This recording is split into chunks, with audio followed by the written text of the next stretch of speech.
अपने परिवार के लिए ज्यादा पैसे कमाने के मकसद से डेनी यूरोप में रेसिंग के लिए चला गया और एंजो को गर्भवती ईव के साथ अकेला छोड़ गया। एंजो को ईव के प्रति कभी वैसा जुड़ाव महसूस नहीं हुआ था जैसा उसे डेनी से था। एक दिन ईव सोफे पर लेटी थी और उसने एंजो को अपने पेट से बच्चे की हलचल सुनने दी। बच्चे की आवाज सुनकर एंजो चकित रह गया। उसे लगा जैसे ईव का पेट कोई जादुई थैला हो।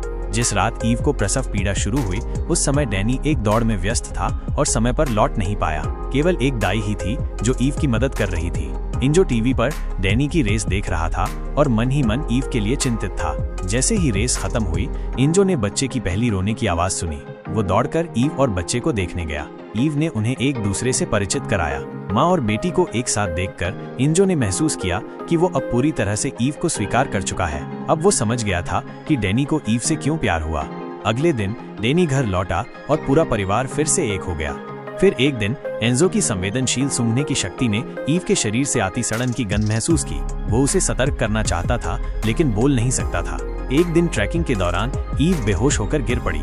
एंजो ने जोर जोर से भौंककर राहगीरों को बुलाया जिन्होंने ईव को अस्पताल पहुंचाया।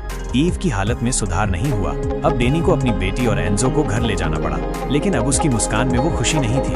वो अपनी बेटी के बाल संवारता, उसे स्कूल बस तक छोड़ने जाता। वो रेसिंग तभी करता जब बिल्कुल जरूरी होता।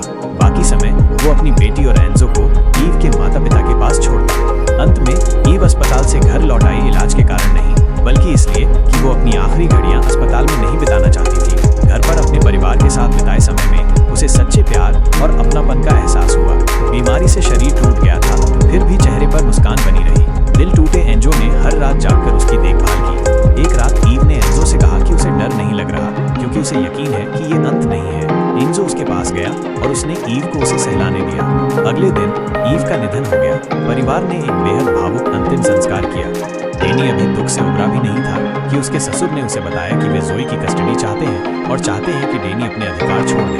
डेनी ने गुस्से में साफ कहा कि जोई उसके साथ ही खुश रहेगी, लेकिन ससुर ने कानूनी दस्तावेज दिखाए जिनमें दावा था कि डेनी की गैर जिम्मेदारी की वजह से परिवार टूटा और उसने जोई के जन्म के समय भी साथ नहीं दिया। बहस के दौरान ससुर ने जानबूझकर खुद को गिरा लिया और डेनी पर हमला करने का आरोप लगा दिया। डेनी को गिरफ्तार कर लिया गया। बाद में एक वकील दोस्त ने उसकी जमानत करवाई और चेतावनी दी कि ये आरोप उसकी कस्टडी पर असर डाल सकते हैं। उसी दौरान फेरारी कंपनी का एक उच्च अधिकारी खुद डेनी की ड्राइविंग क्षमता जांचने उसके ट्रेनिंग ट्रैक पर आया। जो जानता था कि स्टीयरिंग के पीछे बैठा डेनी ही असली डेनी है। फेरारी अधिकारी उसकी प्रतिभा से बेहद प्रभावित हुआ और उसे फेरारी टीम में शामिल होने का न्योता दिया। यह डेनी के लिए एक अद्भुत अवसर था, लेकिन कोर्ट के आदेश के कारण वो देश से बाहर नहीं जा सकता था।